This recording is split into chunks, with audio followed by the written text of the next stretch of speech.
کیسے قیامت قائم ہوگی؟ وَنُفِخَ فِي الصُّورِ فَصَعِقَ مَن فِي السَّمَاوَاتِ وَمَن فِي الْأَرْضِ إِلَّا مَن شَاءَ اللَّهُ، سور پھونکی جائے گی۔ ہوگا یہ کہ ایک وقت آئے گا اس کا جب دنیا اینڈ ہونے والی، ختم ہونے والی ہے۔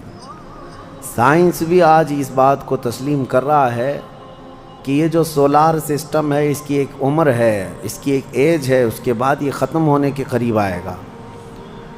تارے اپنی اپنی عمر مکمل کر کے بلیک ہولز میں جا رہے ہیں۔ گیلیکسی کے اندر جو سٹارز ہیں ان کی عمر ایک لیمیٹڈ عمر بتائی جا رہی ہے، اس میں سورج کی بھی عمر ہے، چاند کی بھی عمر بتائی جا رہی ہے۔ یہ سائنس کی باتیں ہیں، لیکن اللہ نے قرآن میں فرمایا چاند اور سورج یہ ٹکرا دیے جائیں گے، تارے ایک دوسرے سے سب ٹکرا دیے جائیں گے۔ اذا الشمس کورت واذا النجوم انکدرت، 30ویں پارے میں اللہ تعالیٰ نے اس میں فرمایا جب سورج کو یعنی ٹکرا دیا جائے گا اور ستارے آپس میں ٹکرا دیے جائیں گے اور سورج کالا ہو جائے گا، یعنی کچھ نہ کے برابر رہ جائے گا قیامت کے قریب۔ وَإِذَا الْجِبَالُ سُيِّرَتْ، اور پہاڑ جو ہے نا اڑا دیے جائیں گے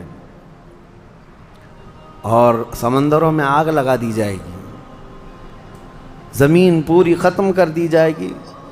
اور سورہ قارعہ میں آپ نے پڑھا ہوگا یوم یکون الناس کالفراش المبثوث وتکون الجبال کالعہن المنفوش، تم لوگوں کو دیکھو گے کہ پتنگوں کی طرح سے اڑ رہے ہوں گے، اور پہاڑوں کو دیکھو گے کہ روئی کا پھا جو ہوتا ہے، روئی کا پہا اس طرح سے پہاڑ بکھر چکے ہوں گے۔ اور اس کے بعد یہ قیامت جو آنی ہے اس کا یعنی پروسیس کس طرح سے، شروعات کیسی ہوگی، وہ ایک لمبی گفتگو ہے۔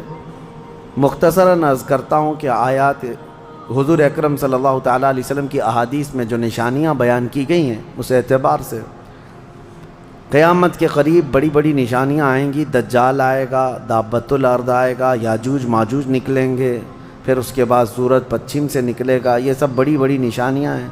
حضرت عیسیٰ علیہ السلام کا نزول اس سے پہلے، یہ سب ہو جانے کے بعد پھر روئے زمین پر سے مسلمان ختم ہو جائیں گے۔ پھر ایک وقت آئے گا کہ جب سب لوگ اپنے اپنے کاموں میں مصروف ہوں گے، کوئی کسی کو پڑی نہ ہوگی، اور پھر دنیا میں سب اپنے اپنے کاموں میں اس طرح سے مصروف ہوں گے، کوئی کپڑا کاٹ رہا ہے، کوئی دودھ دوہ رہا ہے، کوئی کھیتی باڑی میں ہل چلا رہا ہے۔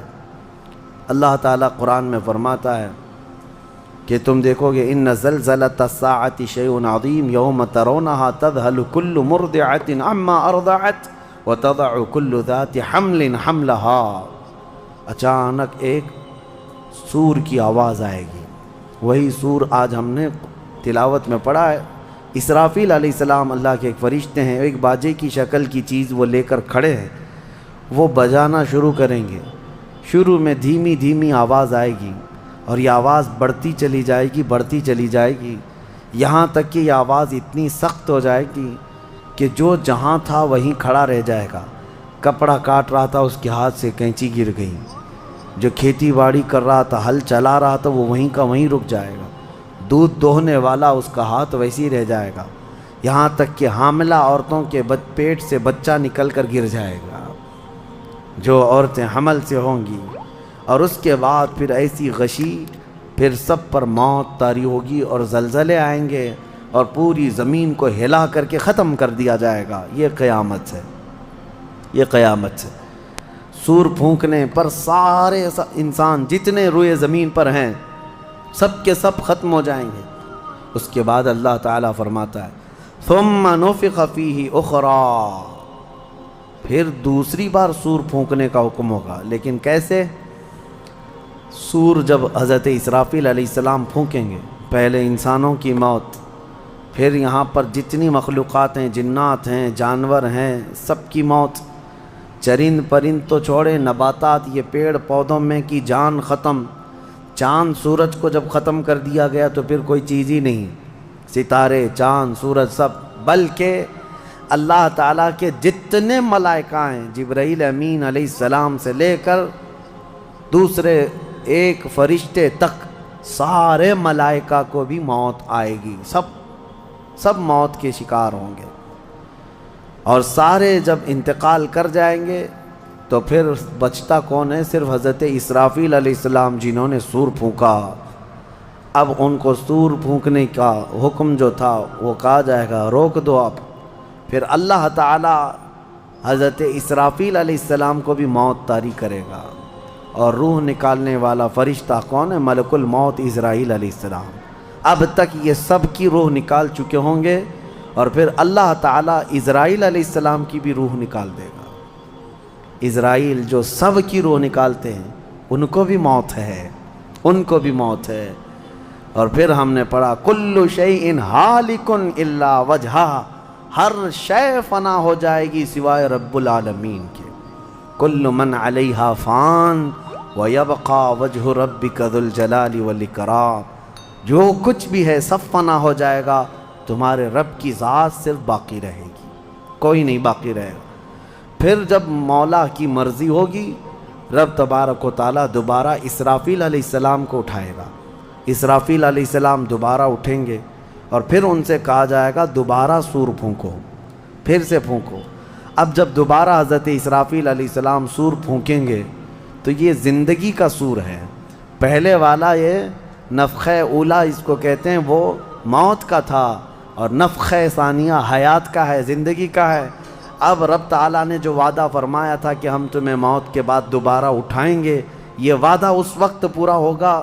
اب دوسرے مرتبہ جب سور پھونکنا شروع کرتے ہیں اسرافیل علیہ السلام، کتنے انسان آئے گئے، آدم علیہ السلام سے لے کر قیامت تک، سب وہ زمینوں میں جہاں کہیں ہوں گے، کسی کو جلا کر ختم کر دیا گیا ہو، کسی کو جانور کھا گیا ہو، کسی کو پانی میں ختم کر دیا ہو، کسی بھی طرح سے، لیکن مولا تعالیٰ سب کو اٹھانے والا ہے۔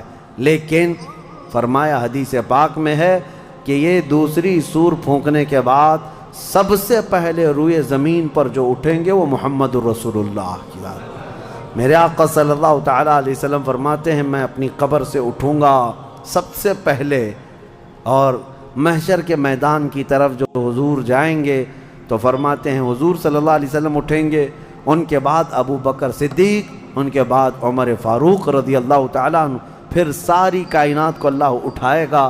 اور جب رسول کریم صلی اللہ تعالیٰ علیہ وسلم فرماتے ہیں میں میدان قیامت میں اس حال میں آؤں گا کہ میرا ایک ہاتھ ابو بکر کے کندھے پر ہوگا، دوسرا عمر ابن خطاب کے کندھے پر ہوگا۔ یقیناً وہ اس دن کے دولہا ہیں۔ قیامت کا منظر ہے جب رسول کریم صلی اللہ تعالیٰ علیہ وسلم تشریف لائیں گے۔ اور اس کے بعد رب تعالیٰ نے فرمایا، سورہ زمر میں 2 آیتیں آئی ہیں، وَسِيقَ الَّذِينَ كَفَرُوا إِلَى جَهَنَّمَ زُمَرًا، اب جو کفار تھے ان سب کو کھینچ کر کے لایا جائے گا میدان قیامت میں۔ پہلے تو میں آپ کو بتا دوں پوری تفصیلات قیامت کے میدان میں، اس کے بعد ان آیتوں کی تفسیر پر آتا ہوں۔ پھر جب سب کو اٹھا دیا گیا تو ایک زمین ہوگی، اب وہ زمین کہاں ہوگی وہ اللہ بہتر جانتا ہے کس جگہ، کیونکہ یہ زمین ہے ہی نہیں، یہ آسمان ہے ہی نہیں، تو پھر اس وقت بنے گا کیا یہ اللہ ہی بہتر جانے۔ کہاں بنے گا، کس طرح بنے گا، اس میں ہم نہ سوچ سکتے ہیں نہ مثال دے سکتے ہیں۔ اب آپ مجھے بتاؤ، یہ جو زمین جس پہ آپ بیٹھے ہیں یہ ختم ہونے والی، کیا رہے گا نیچے؟ آسمان جو دکھ رہا ہے یہ بھی ختم ہونے والا ہے، پھر کیا رہے گا اوپر ہمیں نہیں معلوم۔ لیکن اللہ کریم ایک زمین بنائے گا جس کے متعلق کہا گیا وہ تانبے اور پیتل سے بنی ہوئی ہوگی، یہ مٹی والی زمین نہیں۔ اور پھر اس کے بعد سورج کو پھر دوبارہ زندہ کیا جائے گا، اور سورج کو سب کے سروں پر لا کر کھڑا کر دیا جائے گا۔ اب وہ زمین اور جس میں سارے انسانوں کو جمع کر دیا گیا ہے، آپ اندازہ کریں وہ زمین میں نہ کوئی عمارت ہوگی نہ درخت ہوگا، وہ بالکل فلیٹ زمین ہے، صرف میدان ہی میدان ہے۔ ایسا نہیں ہے کہ یہاں پر کوئی میدان اور تھوڑی دور کے بعد کوئی عمارت دکھے گی یا کوئی درخت دکھے گا یا کوئی پہاڑ، نہیں، کچھ نہیں، صرف سیدھی زمین۔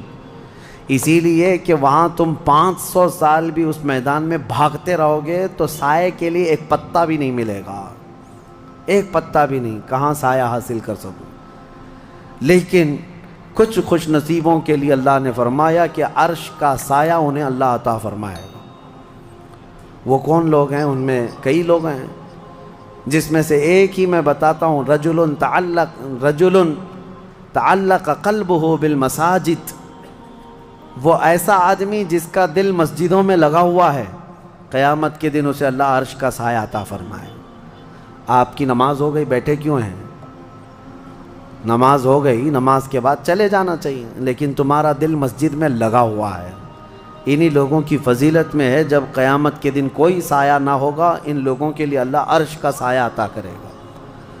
اب یہ جو سارے لوگ جمع ہوں گے، کسی کو کچھ پتہ نہیں کہ ہونا کیا ہے، کسی کو نہیں پتہ کہ کیا ہونا ہے، نفسا نفسی کا عالم ہے اور سب ایک دوسرے کو تک رہے ہیں۔ اب یہی مسئلہ ہے کہ سارے لوگ وہاں پہ کفار بھی ہوں گے، مشرکین بھی ہوں گے، جتنی امتیں پہلے آئی تھی وہ بھی ہیں، انبیاء بھی ہیں، اولیاء بھی ہیں، صلحاء بھی ہیں، صحابہ بھی ہیں، علماء بھی ہیں، سب ہیں، لیکن کسی کو کچھ سوچتا نہیں کہ کیا کیا جائے۔ یہی بے خبری سے پوری مخلوق جو ہے انبیاء کے پاس جاتی ہے۔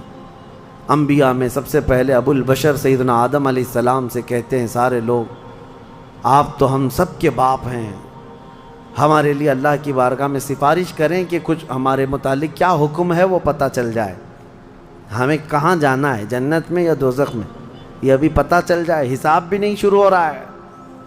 تو آدم علیہ السلام نے فرمایا، وہ فرمائیں گے کہ اے لوگو جاؤ، اس لیے کہ مجھے ڈر ہے اللہ کریم کی بارگاہ میں نے جنت میں وہ ممنوع شجر کا جو پھل کھا لیا تھا، مجھے آج بھی اس کا احساس ہے کہ کہیں رب تبارک و تعالیٰ مجھے اس پر عتاب نہ فرما دے، جاؤ کسی اور کے پاس۔ جتنے نبیوں کے پاس یہ قوم جاتی تھی، وہ انبیاء کرام یہ کہتے آج ہمیں خوف ہے اللہ کریم کی بارگاہ میں، وہ قہار ہے، وہ جبار ہے۔ اور میں نے آج ایک آیت یہ بھی پڑھی ہے سورہ مومن میں، اللہ نے فرمایا لمن الملک اليوم، اس دن یہ آواز آئے گی، آج کی بادشاہت کس کی ہے، آج کی بادشاہت کس کی ہے؟ پھر اللہ خود فرمائے گا للہ الواحد القہار، ایک قہر کرنے والے خدا کی آج بادشاہت ہے۔ اس دن صرف اس کی سلطنت ہوگی، صرف اس کی حکومت ہے۔ انبیاء، ملائکہ سب ڈرے ہوئے ہیں، پتہ نہیں برسوں یہ قوم گھومتی رہے گی مخلوق۔ عیسیٰ علیہ السلام فرمائیں گے کہ اے لوگو جاؤ محمد الرسول اللہ کے پاس، آج وہ تمہاری سنیں گے اور اللہ ان کی سنے گا۔ پوری مخلوق جب نبی کریم صلی اللہ علیہ وسلم کے پاس آتی ہے تو نبی پاک صلی اللہ تعالیٰ علیہ وسلم فرماتے ہیں ہاں میں اسی کے انتظار میں ہوں۔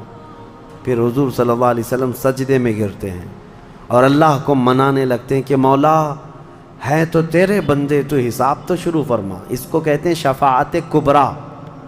یہ کیا ہے؟ شفاعت کبریٰ، بڑی شفاعت۔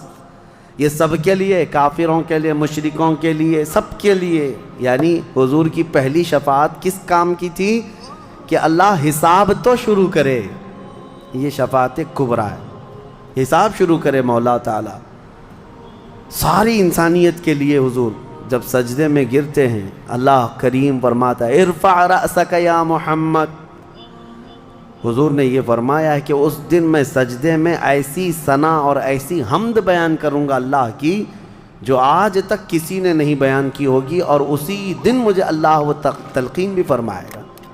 اور جب حضور ثنا کر رہے ہوں گے، اللہ فرماتا ہے ارفع رأسک یا محمد، اے محمد صلی اللہ علیہ وسلم اپنا سر اٹھائیے، آپ مانگیے آپ کو دیا جائے گا، آپ پوچھئے آپ کو جواب دیا جائے گا۔ یہ پہلا سوال ہے اللہ کی بارگاہ میں قیامت کے دن، اور پہلا جواب ہے، باقی کسی بندے کو کوئی جواب نہیں تھا۔